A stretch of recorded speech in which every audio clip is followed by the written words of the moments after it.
Very good morning to you all. My name is Gareth Jenkinson. I'm a broadcaster from South Africa. I've been working for Cointelegraph since 2017. So I think it's fair to say I've seen many highs and lows in the cryptocurrency industry. And I know that there are a few individuals in the crowd today that have seen many more years than I have. So it's always good to recognize people that have been in the industry for a long time. The panel brief is very interesting. On the road to irrelevance, why is crypto still relevant for institutions? Of course, with what happened last year, that is a very pertinent question.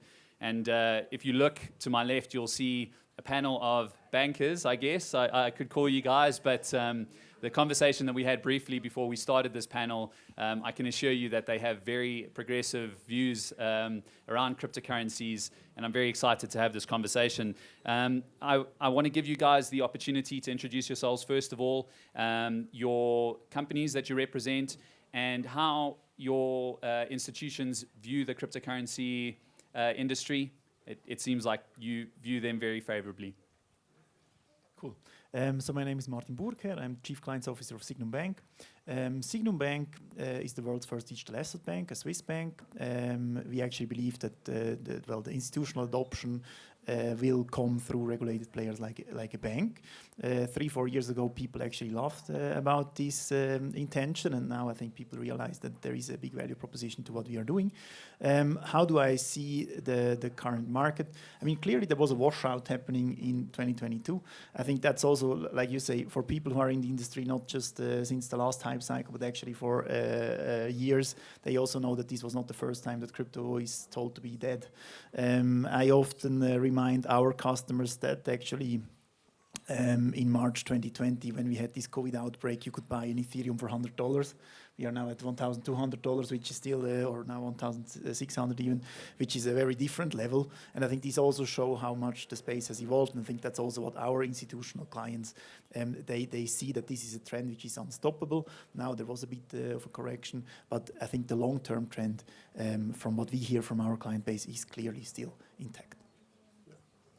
So I'm Romain Braud from Arab Bank Switzerland. So I'm involved in the crypto space since 2013. So work with the bank, which is one of the most important institutions in the Middle East, and we work with crypto since 2019.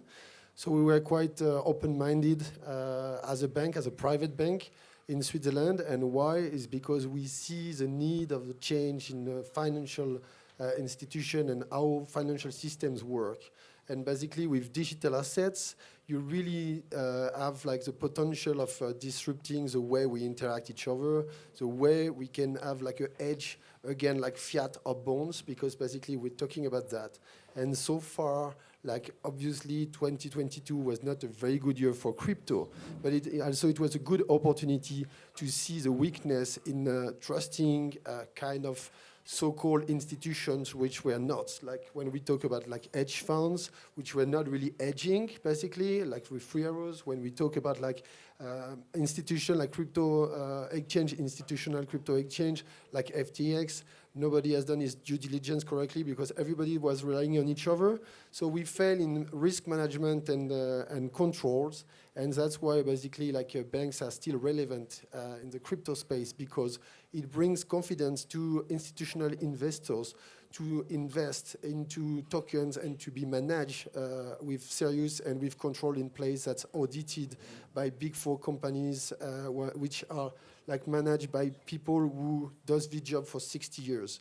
So it's not banks against crypto or banks versus crypto. It's more about like how we can have a global adoption from retail to institution. It's a combination of all of them together that will bring this mass adoption. Romain. Thanks for getting me here. Ivan de Lastours. I'm working for BPI France, which is the French sovereign fund. We have nearly 40 billion assets under management, and we have an indirect exposure of 75 million within crypto.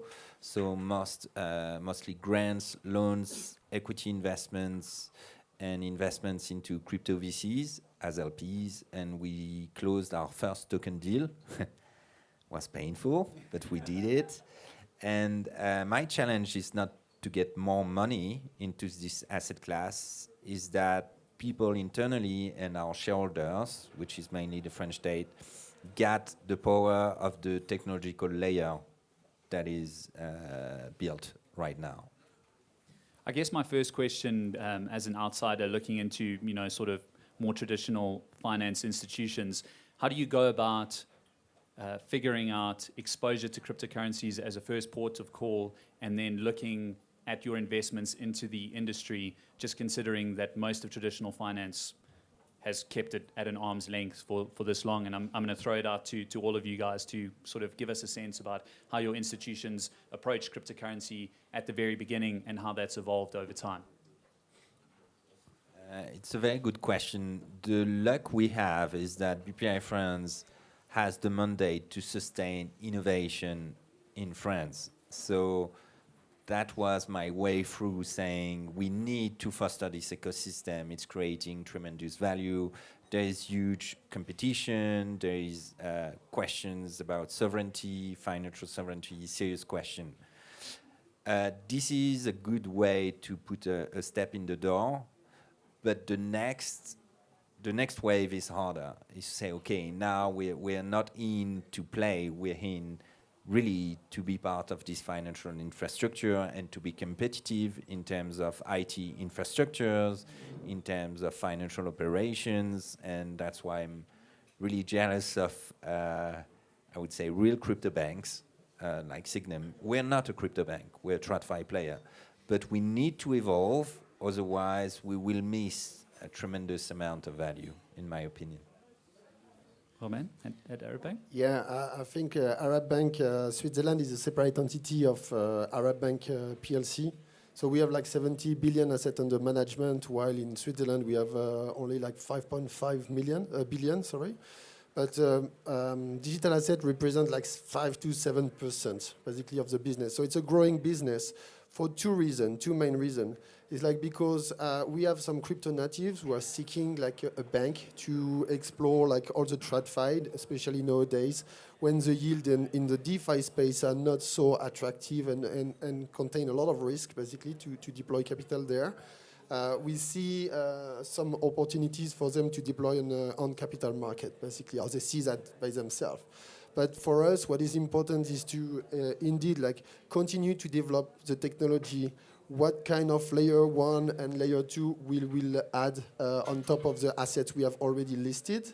How we can support like the most tremendous project in the future, because basically DeFi was very early, like in 2017, it was just the beginning of auto market makers, and it was very hard to figure out how it will work because it was highly inefficient. And then in 2018, we start to see like these order books, like decentralized order books, and the next wave in 2020 with all, like Uniswap and so on, has really disrupted the way people use it, because the usability for crypto native is very easy. But not for like everybody, right? So our job is to bring more people, more institutions into the confidence of like investing for themselves in blue chip project, like the way they invest in stocks, they can invest in tokens, which represent like a value of the project itself. And that's how we want to help, how we want to bring more like staking activities, lending, and build the trust that they need, because we have like a weakness in trust, obviously, last year, but we see much more confidence in institutions to develop or to hire some key people within their own banks to do the due diligence on projects. So I see clearly the adoption under hood. Martin, it must be a bit different for Signum then. Yes. So maybe how has Signum evolved? Like in the very beginning, like we always had two pillars. One, crypto as an asset class, and B, the blockchain technology as a technology layer. So on one part, we built actually financial products, like for example, tokenized products on this infrastructure layer. And we of course also pitched cryptocurrencies to institutional clients. And I think on the infrastructure layer, so on the tokenization and the likes, we moved from a theoretical white paper stage to really delivering first products and experiencing now how do institutional clients perceive these kind of tokenized assets. So we have there just now more experience on how things work. On the crypto assets, we actually went through a journey that 3 years ago, I think the discussion was, do I want to invest in Bitcoin or not? And now we see that the level of sophistication has increased. So people, they went into Bitcoin, they probably shifted 1 or 2 years ago into Ethereum. Now we see that they are interested in, for example, different indices, right? 2017 market cap of Bitcoin was like 80% of total crypto. Now you see that actually it just represents 40%, which means as an asset manager, you need to say, okay, so I have Bitcoin and what else? Because you can say if I have 80% of the space, that's sufficient. But if you just cover 40%, you need to diversify. So we now see that people think in different kind of themes. So NFT theme, DeFi theme. And we accommodate these needs of our institutional clients, which also see that it is now much, much more than just the Bitcoin. I think this is what has changed over the last 3-4 years, quite substantially. As sort of more mainstream institutions, how do you go about the custody of your assets and offering those custody services to retail and institutional clients? All of you can take it at once, I guess.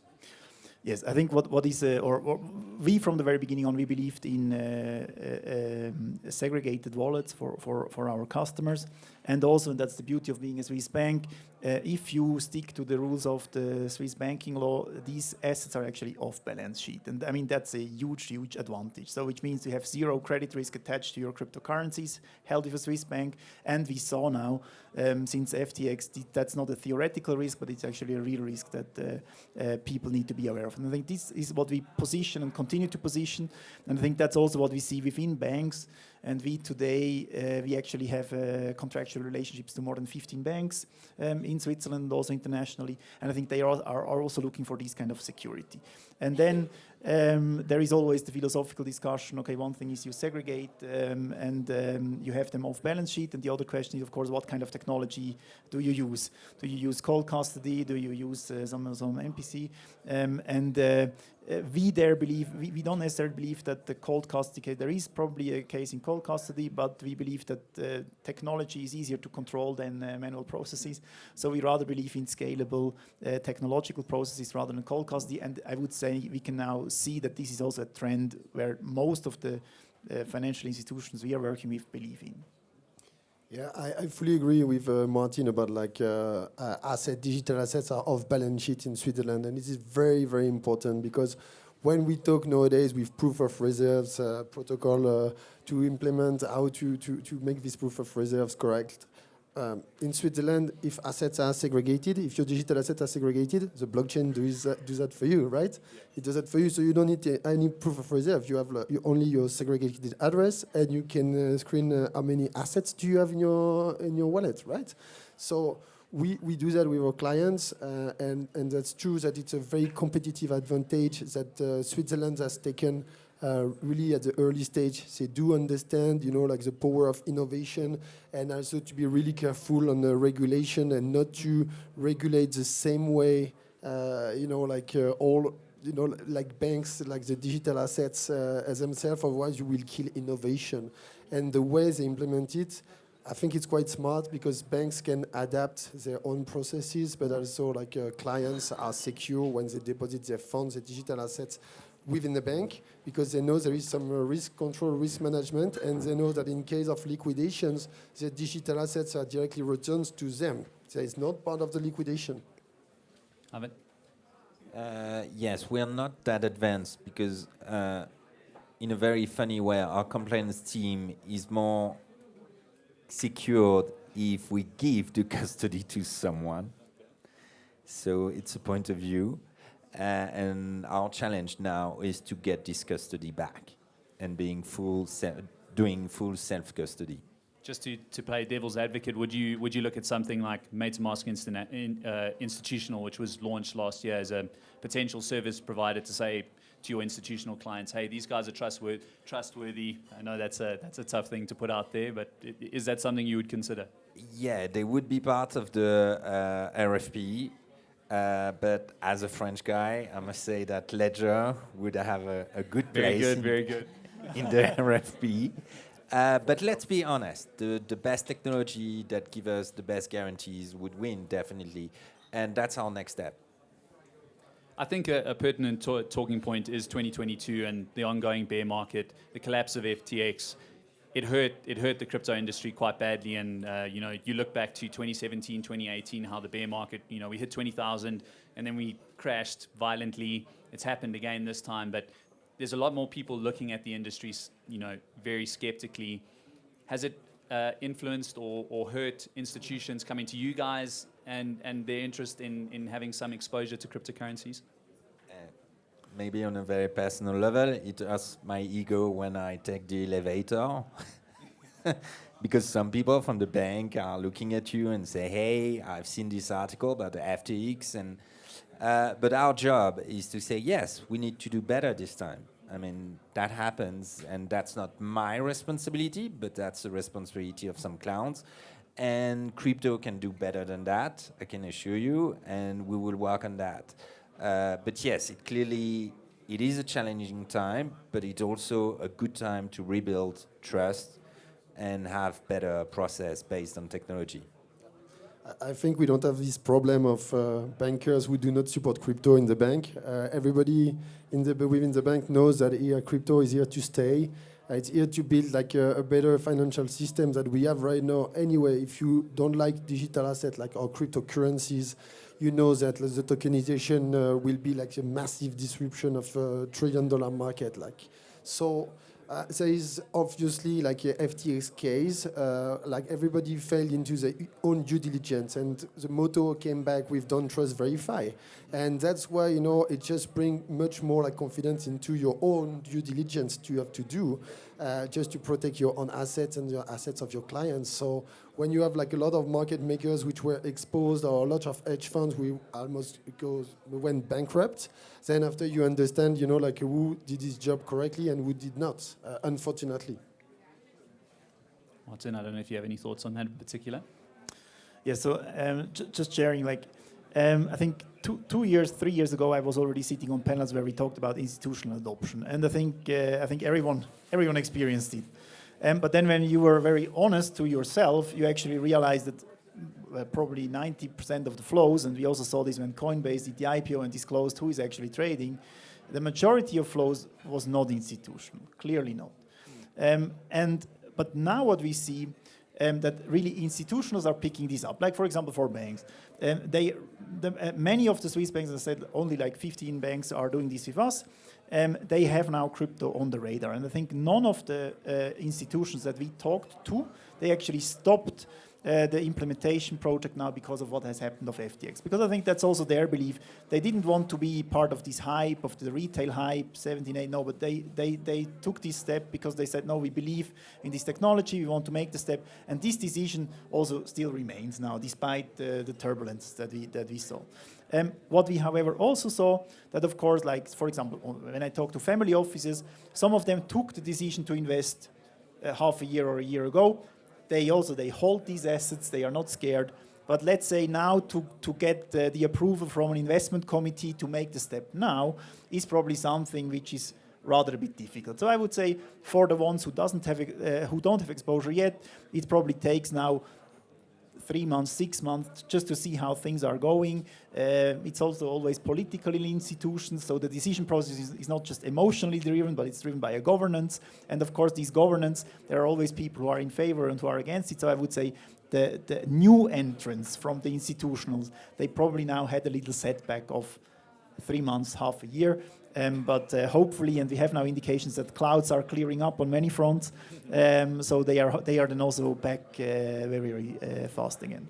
Yeah, I would say, I would add that that's true, that depending of the level of knowledge that these clients, these institutions or these family offices have already, if they went through one wave of bear market, then they know that it's a good time for them to start to invest, even in dollar cost average. So they start to build already like the strategy and to collect silently some tokens which are like probably underexposed in their opinion.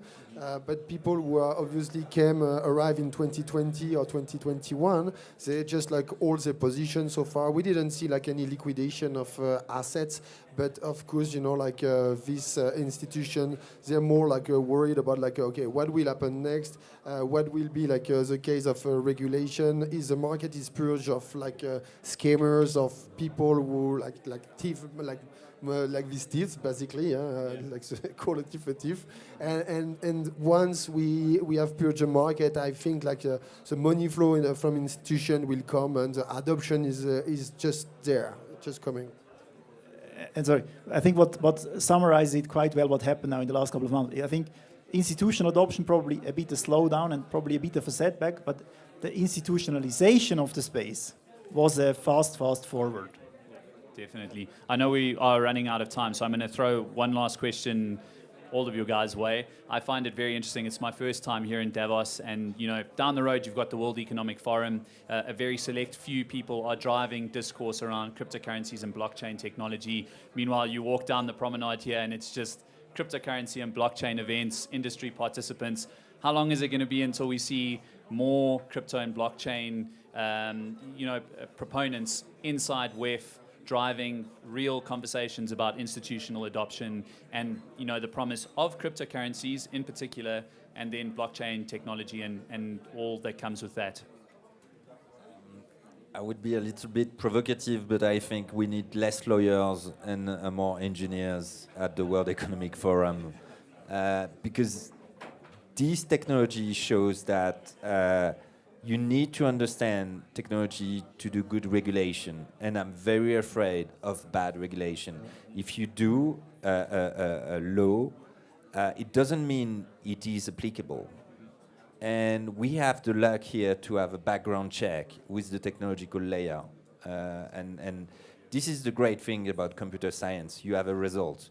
Was with laws, and I'm a strong believer of European Union, but we have some issues applying a law in 27 different countries with different backgrounds and Very cultures. subjective.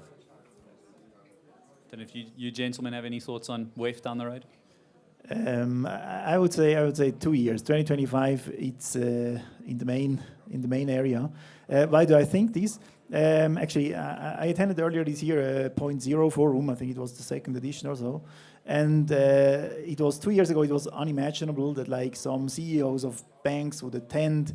This year, I think there was Ralph Hammers from UBS was there, Philipp Rickenbacker from Julius Baer was there, which shows that this and I mean, if these heavyweights start talking about crypto, then it's only a matter of exactly 1 or 2 years until it's also tabled here. So I would say 2025, 2024 is probably 2024 would be a bit more ambitious. It always takes time, Politicians are slow, and I think it's also a bit politically driven. So this is why I would say 2025. But it's coming. I just want to step back. The first ad that we've seen about like Satoshi, I think it was like 6 years ago, when I don't know if it was real Credit Suisse who has done that, but like we are all Satoshi, and it was in Davos. So within the community, it has been like a huge advertising, but it was only within the crypto community, right? Nowadays, like 6 years later, look what you have. You have a lot of projects in Davos, a lot of exposure of, blockchain, crypto tokens, but also blockchain within the forum itself. So the time to enter the forum, I think we are near there, because in 6 years it was a huge presence, the crypto presence. So it's just a matter of time. So keep building, keep integrating. Our job for us is to bring more institutions, more family offices, and more education to the, let's say, institutions, and we are here for that, yeah. So in 2025, this panel will be with 1 inch inside the World Economic Forum. Ladies and gentlemen, thank you very much for your time. Ivan, Romain, Martin, thank you very much for your time. Enjoy the rest of the event, and thank you very much.